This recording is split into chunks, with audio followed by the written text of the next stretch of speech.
الله وملائكته يصلون على النبي يا أيها الذين آمنوا صلوا عليه وسلموا تسليما اللهم صل على سيدنا وعلى آل سيدنا ونبينا مولانا محمد بن عظيم الجود والكرم وآله الكرام الكريم وبارك وسلم. حضرات گرامی، اللہ رب العالمین خدا وحدہ لا شریک کا بے پناہ شکر اور احسان ہے کہ اللہ پاک نے ہمیں اور آپ کو عشاء کی نماز باجماعت ادا کرنے کی توفیق عطا فرمائی، اور آج کی اس بابرکت محفل میں بیٹھ کر اللہ پاک نے ہمیں اور آپ کو رسول پاک صلی اللہ علیہ وسلم کی سیرت سننے کا اللہ نے موقع عطا فرمایا. اللہ پاک ہم سب کی حاضری کو قبول و مقبول فرمائے. کل کی نشست میں نے آپ کو یہ بتایا تھا کہ رسول گرامی وقار صلی اللہ علیہ وسلم کی دعوت پر، ان کی تبلیغ پر جن جن حضرات نے اسلام قبول کیا صحابہ کرام نے، ان کو مکہ کے ظالموں نے بہت ستایا اور بہت اذیتیں اور تکالیف پہنچائی تھی. خاص طور پر حضرت بلال حبشی رضی اللہ تعالی عنہ ہیں، حضرت عمار ہیں، اور ان کے والد یاسر ہیں، اور ان کی والدہ حضرت سمیہ ہیں، اور حضرت خباب بن الارت ہیں، اور حضرت عثمان ہیں، اور اس کے علاوہ حضرت ابو فقیہ رضی اللہ تعالیٰ عنہ. یہ بہت ستائے گئے، بہت تڑپائے گئے، اور بہت ہی دردناک اور کربناک راہوں سے ہی گزارے گئے. لیکن ساتھ ہی ساتھ حضور صلی اللہ علیہ وسلم بھی بہت ستائے گئے. دین کی دعوت پیش کرنے کی بنیاد پر، خدا کی بارگاہ کی طرف بلانے کی بنیاد پر حضور صلی اللہ علیہ وسلم کو بھی مکہ کے کافروں اور ظالموں نے بہت ستایا. آپ خود اندازہ فرمائیں، حضرت نوح علیہ السلام جن کو رب تبارک و تعالیٰ نے 1600 سال کی عمر عطا فرمائی تھی. کتنی؟ 1600 سال کی عمر اللہ پاک نے حضرت نوح علیہ السلام کو عطا فرمائی تھی. اس میں سے 950 سال اللہ کے نبی نوح علیہ السلام نے تبلیغ فرمائی ہے. آپ جانتے ہیں جب نوح علیہ السلام تبلیغ کے لیے جاتے، اپنی قوم کو خدا کی طرف بلاتے، قوم کو جھٹلاتی، ان کا مذاق اڑاتی، ان کا ٹھٹا کرتی، اور ان کی ہنسی اڑاتی، اور پھر اتنا مارتی نوح علیہ السلام کو قوم کہ نوح علیہ السلام بے ہوش ہو جاتے. پھر کئی دیر کے بعد جب ہوش آتا، پھر نوح علیہ السلام بجائے گھر جانے کے پھر قوم کے پاس جاتے ہیں، لوگوں اللہ کی طرف آؤ، دین کی طرف آؤ، ایک خدا کی طرف آؤ. لیکن پھر بھی قوم اتنا مارتی کہ پھر بے ہوش ہو جاتے، اور جب یقین ہو جاتا لوگوں کو کہ اب ان کی روح نکل چکی ہے، اب یہ انتقال کر گئے، پھر چھوڑ کر کے جاتے. پھر کئی گھنٹوں یا دنوں کے بعد جب حضرت نوح علیہ السلام کو ہوش آتا، پھر بھی آپ تبلیغ فرماتے. اتنا ستائے گا نوح علیہ السلام، موسیٰ علیہ السلام، زکریا علیہ السلام کو آرے سے کاٹا گیا، اور دیگر پیغمبران اعظام کو بہت ستایا ان کی امت اور ان کی قوم نے. لیکن میرے آقا صلی اللہ علیہ وسلم کو بھی مکہ کے ظالموں نے کتنا ستایا جانتے ہیں آپ؟ اللہ کے نبی صلی اللہ علیہ وسلم نے خود ارشاد فرمایا کہ دین کی راہ میں، خدا کی راہ میں جتنی تکلیفیں مجھے دی گئی ہے، اتنی تکلیفیں کسی اور نبی کو نہیں دی گئی ہے. آپ ذرا سنیے کتنی تکلیف کے راہوں سے رسول گرامی وفا صلی اللہ علیہ وسلم کو گزرنا پڑا ہے. آپ کے راستے میں کانٹے بچھائے جاتے ہیں. آج ہمارا حال یہ ہے کہ ہماری کوئی حیثیت نہیں ہے، ہم گنہگار ہیں، سیاہکار ہیں، بدکار ہیں، مجرم ہیں، پاپی ہیں، سر کے بالوں سے لے کے پیر کے ناخن تک گناہوں کے سمندر میں ڈوب چکے ہیں. ہماری زبان گناہ کرے، کان گناہ کرے، آنکھ گناہ کرے، ہاتھ گناہ کرے، پیر گناہ کرے، اور ہمارا دل برائی سوچے، خیال اور تصورات ہمارے برائی کی طرف جائیں. ہم سب گنہگار ہیں. لیکن پھر بھی آج جب کبھی ہم کہیں دین کی دعوت کے لیے جاتے ہیں نا، تو لوگ ہمارے راہوں میں پھول بچھاتے ہیں، ہمارے بدن پر پھولوں کی نچاور کرتے ہیں، اور گل پوشی اور ردا پوشی سے ہمارا ویلکم کیا جاتا ہے، کھانا کھلایا جاتا ہے، لفافہ دیا جاتا ہے، ہاتھ چوما جاتا ہے، بہت عزت دی جاتی ہے. لیکن آپ کو سن کر حیرت ہوگی کہ اللہ کے نبی صلی اللہ علیہ وسلم آج سے 1450 سال پہلے جب تبلیغ کے لیے جاتے تو کوئی پھولوں کی برسات نہیں تھی، کوئی ویلکم نہیں تھا. بلکہ طائف شہر میں اللہ کے رسول جب تبلیغ کے لیے گئے، بجائے دین کی دعوت کو قبول کرنے کے لوگوں نے رسول گرامی وقار صلی اللہ علیہ وسلم پر پتھروں کی بارش کی، پتھر برسائے، اور اتنا برسائے کہ آپ کے نالے نے پاک خون سے لبالب بھر گئے. اور جب پلٹ کر کے آپ اپنی قوم کے پاس آئے، اس کے باوجود بھی حضور کے اخلاق دیکھیں، حضور کا کردار دیکھیں. اللہ کے رسول صلی اللہ علیہ وسلم جب پلٹ کر کے مکہ آئے، صحابہ نے اپنے نبی کا یہ حال دیکھا کہ پورا بدن زخمی ہو چکا ہے. عرض کرتے ہیں صحابہ یا رسول اللہ اس سے پہلے انبیاء کو لوگوں نے ستایا تو انبیاء کرام نے ان کے لیے ہلاکت فرمائی کی دعا فرمائی, بد دعا کی وہ ہلاک ہو گئے. موسیٰ علیہ السلام نے, صالح علیہ السلام نے, ہود علیہ السلام نے, لوط علیہ السلام نے اور دیگر انبیاء بنی اسرائیل نے ان کے لیے ہلاکت کی دعا فرمائی. یا رسول اللہ آپ کیوں دعا نہیں کرتے, آپ بھی دعا کرتے, آپ بھی ہلاکت کی دعا فرما دیں. اللہ کے نبی صلی اللہ علیہ وسلم نے فرمایا ٹھیک ہے میں دعا کرتا ہوں, آپ ہاتھ اٹھا کر کے آمین کہیں. اللہ کے نبی صلی اللہ علیہ وسلم نے کہا اللہم اہدی قومی فإنہم لا يعلمون او کما قال. میرے نبی نے فرمایا اللہ میری قوم مجھے نہیں جانتی ہے تو انہیں ہدایت عطا فرما. پتھروں کی برسات ہونے کے باوجود بھی, راہوں میں کانٹے بچھائے جانے کے باوجود بھی اور طرح طرح کی گندی گالیاں دینے کے باوجود بھی کاہن کہا گیا, معاذ اللہ دیوانہ کہا گیا, شاعر کہا گیا, جادوگر کہا گیا, نہ معلوم کیا کیا کہا گیا. اس کے باوجود بھی مصطفیٰ جان رحمت صلی اللہ علیہ وسلم نے قوم کے لیے ہدایت کی دعا فرمائی. صحابہ نے آمین کہا یا رسول اللہ ہم نے تو یہ سوچا تھا کہ آپ ہلاکت کی دعا فرمائیں گے. اللہ کے نبی فرماتے ہیں میرے غلاموں میں اپنی قوم اور امت کی طرف رحمت للعالمین بنا کر بھیجا گیا ہوں, میں ان کے لیے ہلاکت کی دعا کیسے کر سکتا ہوں. تم بظاہر یہ دیکھ رہے ہو کہ یہ مجھ پر پتھروں کی برسات کر رہے ہیں, لیکن میری نگاہ نبوت دیکھ رہی کہ کل ان کی اولاد میرا کلمہ پڑھتی ہوئی نظر آئے گا. بہت ستائے جو رسول گرامی وقت صلی اللہ علیہ وسلم. آج ہم بھی ستائے جاتے ہیں. کوئی اگر تھوڑا سا بھی اگر ہمارا مذاق اڑاتا ہے نا, کوئی شخص داڑھی رکھ لیا رسول پاک صلی اللہ علیہ وسلم کی سنت سمجھ کر, کسی نے اس کا مذاق اڑا دیا تو اس نے داڑھی نکال دیا.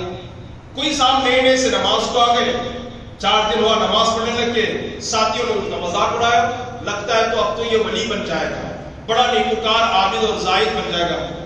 تو لوگوں نے مذاق اڑایا, نماز چھوڑ دیا اس نے. یہ ایسے ہیں ہمارے حالات, ہم نیکیوں سے دور ہو جاتے ہیں. ہم کیوں یہ نہیں سوچتے کہ دین کے راہ میں, خدا کے راہ میں رسول اللہ بھی ستائے گئے. دیکھیے میں آپ کو سنا رہا ہوں, اللہ کے رسول کے راستے میں کانٹے بچھائے گئے. عقبہ ابن ابی معیط ایک شخص ہے, اس نے آپ کی گردن میں چادر ڈال کر اس کو اتنے بل دیے, اتنے زور سے کھینچا کہ آپ کی گردن گھٹنے لگی. حضرت ابوبکر صدیق آئے تو انہوں نے بچایا. اسی عقبہ نے سجدے کی حالت میں رسول اللہ صلی اللہ علیہ وسلم کی پشت انور پر اونٹ نجاست سے بھری ہوئی اونٹنی کی جیلی ڈالی. جیلی کسے کہتے ہیں؟ گوشت کا ایک لوترا ہوتا ہے جس میں بچہ ہوتا ہے, اور بچے کی پیدائش کے بعد وہ لوترا بالکل باہر نکل جاتا ہے, جو گندی ہوتی ہے نا نجاست سے آلودہ. حضور جب سجدے میں جاتے تو یہ شخص حضور کے پشت پر وہ ڈالتا اور پھر سیدہ بی بی فاطمہ آ کر کے اسے اپنے ہاتھوں سے ہٹاتی تھی. آپ ذرا سوچیں رسول گرامی صلی اللہ علیہ وسلم کو کتنا ستایا مکہ کے ظالموں نے. بلکہ انفرادی طور پر لوگ ستاتے تھے, مذاق اڑاتے تھے, پریشان کرتے تھے. کبھی گوشت میں زہر دے کر کے حضور کو مارنے کی کوشش کی یہودیوں نے, رسول اللہ کے دشمنوں نے, اور کبھی پہاڑ کے نیچے بٹھا کر اوپر سے پتھر ڈھکیلنے کی کوشش کی, اور کبھی جادو کر کے حضور صلی اللہ علیہ وسلم کو اذیت پہنچانے کی ظالموں نے کوشش کی. نہ معلوم کیا کیا کیا حضور کے ساتھ. آپ دیکھیں, اور حضور صلی اللہ علیہ وسلم کا کام کیا تھا کہ دین کی طرف بلاتے, خدا کی طرف بلاتے, بلکہ بعض اب طور پر حضور صلی اللہ علیہ وسلم کو ستانے کے لیے, پریشان کرنے کے لیے, اور یہ سوچنے کے لیے کہ کیا چیز ایسی ہے جس سے حضور پریشان ہو جائیں. 25 افراد پر مشتمل ایک کمیٹی بنائی گئی, 25 افراد پر مشتمل ایک کمیٹی بنائی گئی, اور اس کمیٹی کا کام صرف اور صرف یہ تھا کہ وہ دن بھر یہی سوچے کہ حضور کو تکلیف کیسے پہنچانا ہے, حضور کو اذیتیں کیسے پہنچانی, اس کا کام صرف یہ تھا.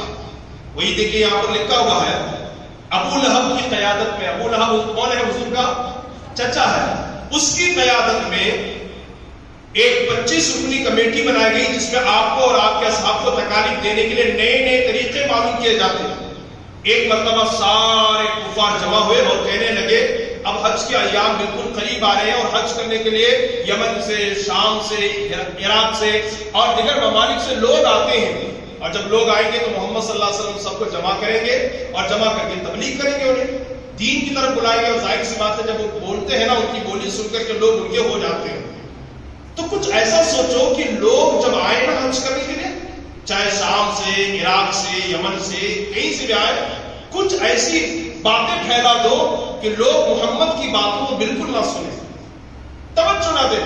ایسا پروپیگنڈا پھیلا دو, ایسا فتنہ پھیلا دو, اور ان کے خلاف ایسی بغاوت کر دو. تب کیا ہوا؟ ایک شخص نے کہا ٹھیک ہے ہم یہ کہیں گے کہ یہ شخص کائن ہے. یہ شخص کیا ہے؟ کائن ہے. ولید بن مغیرہ نے کہا کہ میں نے بہت سے کائن دیکھے ہیں، محمد کائن نہیں ہے. اگر ہم یہ کہیں گے تو لوگ ہمارا جھوٹ پکڑ لیں گے. کوئی اور الزام سوچو، کیا الزام لگائیں گے ان پر کہ تاکہ حج کو آنے والے ان کی بات نہ سنیں. ہوتا ہے نا ایسا، ہم کسی کو دور کرنے کے لیے، کسی سے اس کے اندر نفرت پیدا کرنے کے لیے چھوٹے چھوٹے الزامات لگاتے ہیں. ارے اس کے پاس نہیں جا رہا وہ ایسا خطرناک ہے، وہ اس کے پاس نہیں جا رہا وہ ایسا ہے. ایسا ہی بلا تشبیہ بلا تمثیل کافروں نے یہ سوچا. کچھ ایسی باتیں سوچو کہ ہم بتا دیں تو لوگ جو نا مکہ والے یا حج کو آنے والے ان کے قریب نہ جائیں. ایک شخص نے کہا کہ کاہن تو کاہن نہیں کہیں گے، لوگ جھوٹ پکڑ لیں گے. دوسرا بولا کہ اسے ہم دیوانہ بتائیں گے. یہ محمد صلی اللہ علیہ وسلم معاذ اللہ استغفر اللہ 100 بار استغفر اللہ کا، یہ دیوانہ کی بات نہ سنو. ٹھیک، ایک شخص نے یہ کہا. تو ولید پھر بولا محمد کو دیوانگی سے کیا نسبت؟ ٹھیک ہے.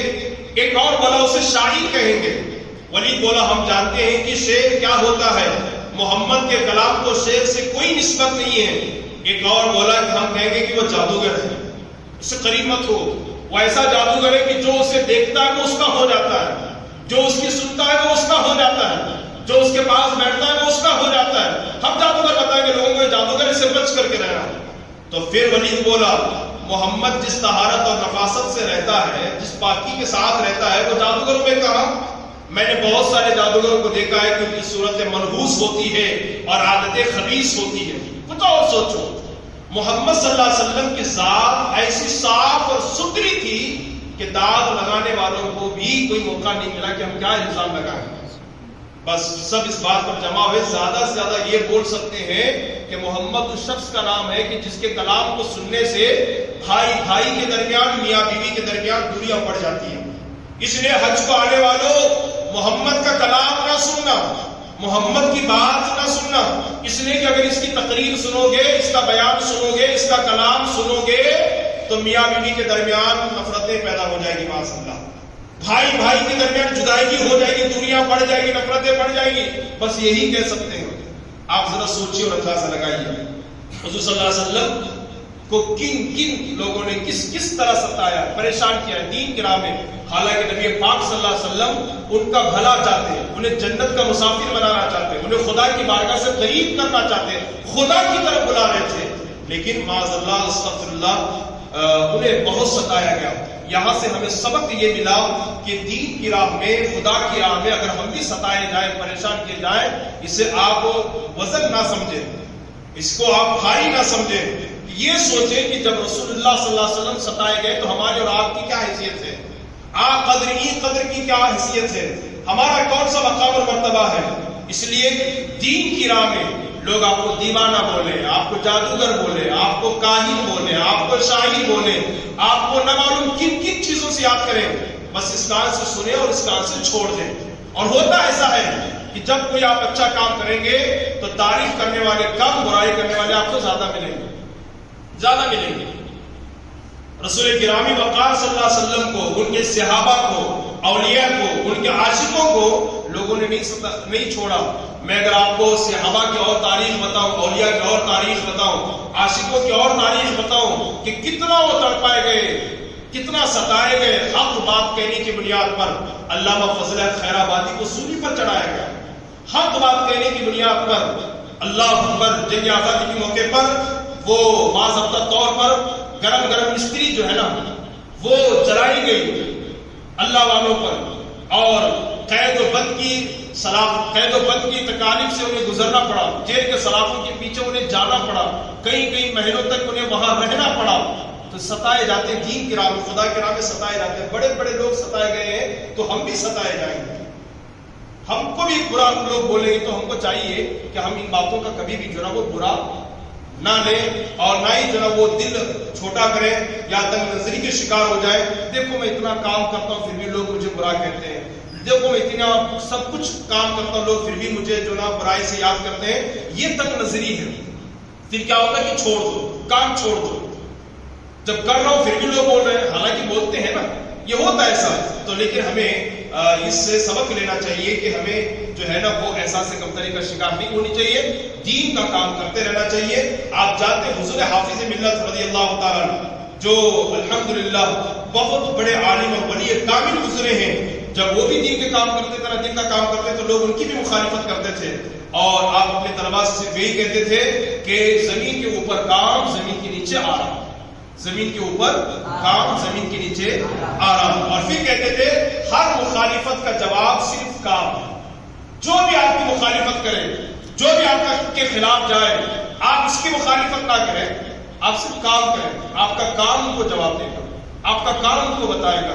تو گزارش ہے کہ ہر کوئی دین کا کام کر سکتا ہے، اور یہ صرف عالموں کا کام نہیں کہ دین کا کام کریں، امیر حضرات بھی دین کا کام کر سکتے ہیں، خیر و قرآن نہیں بیان کر سکتے، حدیث نہیں بیان کر سکتے، اپنا جو ہے نا وہ مال رائے خدا میں خرچ کر کے وہ دین کے مددگار بن سکتے ہیں۔ اسی طریقے سے آپ کسی کو اچھا مشورہ دے کر، کسی کو اچھے سے برائی سے روک کر، گناہ اور بے حیائی سے روک کر آپ دین کا کام کر سکتے ہیں۔ اگر آپ ایسا کرتے ہو اور پھر آپ کو کوئی برا بھلا کہتا ہو تو آپ تنگ نظری کے شکار نہ بنے، دل چھوٹا نہ کریں، یہ سوچیں کہ پیغمبر اعظم صلی اللہ علیہ وسلم کو لوگوں نے نہیں چھوڑا، صحابہ کو لوگوں نے نہیں چھوڑا، بڑے بڑے علماء کو لوگوں نے نہیں چھوڑا، تو ہماری کیا حیثیت ہے، ہماری کیا اوقات ہے، ہم کو بھی لوگ برا بھلا کہیں گے، اور ہمیں صبر سے کام لینا چاہیے اور دین کا کام کرتے رہنا چاہیے۔ آج کے سبق کا خلاصہ یہ ہے کہ دین کی راہ میں، خدا کی راہ میں ہم جس نبی کا کلمہ پڑھتے ہیں وہ نبی بھی بہت ستائے گئے۔